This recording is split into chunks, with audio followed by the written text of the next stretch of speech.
स्वागत है आपका भारत वॉइस में। राजस्थान में सचिन पायलट मुख्यमंत्री बन जाएंगे या फिर अशोक गहलोत ही इस गद्दी को संभाले रहेंगे? ये सवाल इसलिए पैदा हो गया है कि अगले 24 से 72 घंटों के अंदर में पार्टी आला कमान की तरफ से कोई बड़ा फैसला लिया जा सकता है। अशोक गहलोत के बारे में ये कहा जा रहा है कि सोनिया गांधी से मुलाकात के दौरान उन्होंने एक बड़ा फैसला ये ले लिया कि उन्होंने अपना इस्तीफा सोनिया गांधी को सौंप दिया है। हालांकि ये खबर सोर्सेज के माध्यम से आई है, इसकी पुष्टि करने को कोई भी तैयार नहीं है। अशोक गहलोत ने भी इस तरह का कोई इशारा नहीं दिया है कि उन्होंने इस्तीफा दिया है या नहीं, लेकिन इस पूरे मामले में अगर इस तरह के हालात बने हैं तो फिर राजस्थान का राजनीतिक घटनाक्रम बहुत तेजी से बदलने वाला है। इसके पहले कि आने वाले 2-3 दिनों में राजस्थान की बदलती राजनीति पर बात की जाए, हम आपसे आपकी राय जानना चाहेंगे कि क्या राजस्थान में सचिन पायलट को मुख्यमंत्री बना देना चाहिए या फिर इन तमाम हालात के बीच अशोक गहलोत को ही इस गद्दी पर बैठे रहने देने में भलाई है? अपनी राय कमेंट बॉक्स में जाकर जरूर दीजिए। आखिरकार मुख्यमंत्री अशोक गहलोत दिल्ली गए, माफी मांगी। लोग ये भी बता रहे हैं कि शायद उन्होंने अपना इस्तीफा सोनिया गांधी को सौंप दिया है। यहाँ तक कि उन्होंने ये भी कह दिया कि राजस्थान का मुख्यमंत्री कौन होगा ये मिसेस गांधी निर्णय करेंगी। केशव वेणुगोपाल ने कहा है, हम राजस्थान पे 1-2 दिन में निर्णय करेंगे। अगर अशोक गहलोत ने सोनिया गांधी को इस्तीफा सौंप दिया है तो क्या राजस्थान की राजनीति में सब कुछ शांति से हो जाएगा? सत्ता परिवर्तन यानी जो नेता है वो शांति से चुन लिया जाएगा और राजस्थान में अशोक गहलोत की जगह सचिन पायलट को मुख्यमंत्री बना दिया जाएगा? तो ये सब इतनी आसानी से हो सकता है या फिर इस पूरे बदलाव के प्रोसेस में एक ऐसा घटनाक्रम होने वाला है जो ना कांग्रेस पार्टी से संभल पाएगा ना अशोक गहलोत से संभल पाएगा?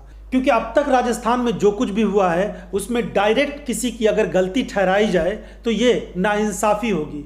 पार्टी आला कमान से लेकर निचले हिस्से तक कुछ न कुछ गलतियां हुई है और समन्वय बनाने में सही तरीके से काम नहीं किया गया, तो इसीलिए किसी को दोषी ठहरा देना ये सही नहीं होगा। हाँ, उन विधायकों और नेताओं को ज़रूर दोषी ठहराया जा सकता है जिन्होंने बेसमझे बूझे बहुत सारे बयान मीडिया में दिए, यहाँ तक कि किसी को गद्दार बता दिया, किसी को वफादार बता दिया। ये सारी बातें खुद में होनी चाहिए था, विधायकों के बीच, नेताओं के बीच होनी चाहिए था, पार्टी आला कमान के साथ ये डिस्कशन होना चाहिए। लेकिन मीडिया में आकर इस तरह की बातें करने से माहौल और हालात बिगड़ते चले गए। अब आइए उस पर बात करते हैं कि अगर अशोक गहलोत ने सोनिया गांधी को इस्तीफा सौंप दिया है और सोनिया गांधी उस इस्तीफे को स्वीकार करके सचिन पायलट जो इस वक्त मुख्य उम्मीदवार हैं उनको मुख्यमंत्री बना दिया जाता है, तो क्या राजस्थान की राजनीति में बहुत बड़ा भूचाल नहीं आ जाएगा?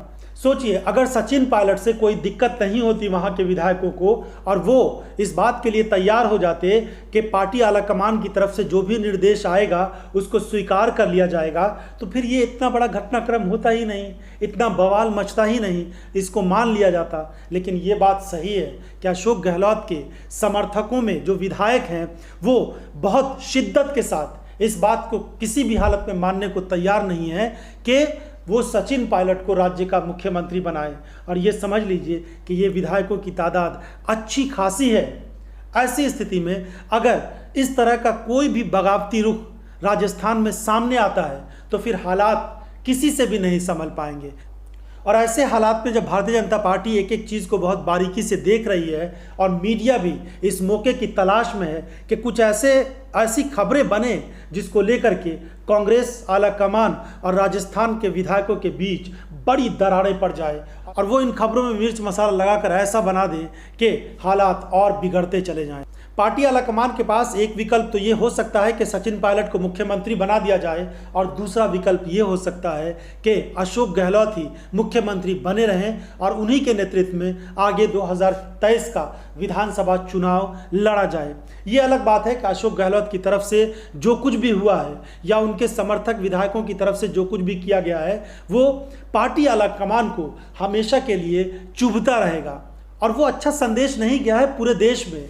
ऐसी स्थिति में अशोक गहलोत भी इस चीज़ को समझते हैं। वैसे बहुत सारे लोग जो अशोक गहलोत को करीब से जानते हैं, उनका कहना है कि अशोक गहलोत की नीयत में कोई खोट रही होगी, ऐसा नहीं माना जा सकता है। हाँ, इतना ज़रूर है कि वो देश में यानी कांग्रेस पार्टी का नेतृत्व करने से ज़्यादा बेहतर राज्य में रहकर, मुख्यमंत्री रहकर वो काम करना चाहते थे, और यही उनकी बड़ी गलती कहिए, बड़ी भूल कहिए, या जो कुछ भी कहिए। अशोक गहलोत को राजस्थान से इतना लगाव है कि वो राजस्थान की राजनीति से खुद को अलग नहीं करना चाहते। यही उनकी तमन्ना थी, यही उनकी ख्वाहिश थी, और इसी की वजह से ये पूरा घटनाक्रम, ये पूरा विवाद हुआ है। और अब अगर अशोक गहलोत को ही मुख्यमंत्री कंटिन्यू कर दिया जाता है तो ये अलग बात है कि पार्टी आलाकमान की तरफ उंगलियां उठेंगी। ये सवाल किया जाएगा कि अशोक गहलोत ने अगर इस तरह के हालात बना दिए और इस तरह के राजस्थान में बगावती सुर अपनाए गए तो फिर पार्टी आलाकमान की इज्जत कहाँ रह जाएगी, उसकी प्रतिष्ठा पर सवाल उठाए जाएंगे मीडिया की तरफ से भी और विपक्ष के नेताओं की तरफ से भी। तो अभी मौजूदा जो हालात हैं उसको देखकर यही कहा जा सकता है कि अगर अशोक गहलोत मुख्यमंत्री रहते हैं, उनको कंटिन्यू कर दिया जाता है, तो शायद हालात थोड़े बस में रहें कांग्रेस पार्टी, कांग्रेस आला कमान के। लेकिन सचिन पायलट को अगर मुख्यमंत्री बना दिया जाता है तो फिर बड़ा उथल पुथल अगर आएगा, विधायकों में बगावती रुख अगर आता है और विधायक कुछ ऐसी बातें करते हैं जिससे पार्टी के अंदर और विधायकों के अंदर बगावत होती है, तो फिर उसको संभाल पाना दिल्ली से और पार्टी आला कमान के लिए बेहद मुश्किल हो सकता है। वैसे ये कह दिया गया है कि पार्टी आलाकमान की तरफ से अगले 24 या 72 घंटों में कोई बड़ा फैसला ले लिया जाएगा कि राज्य का अगला मुख्यमंत्री कौन होगा और किस तरह से वहां पर राजनीतिक हालात बनेंगे।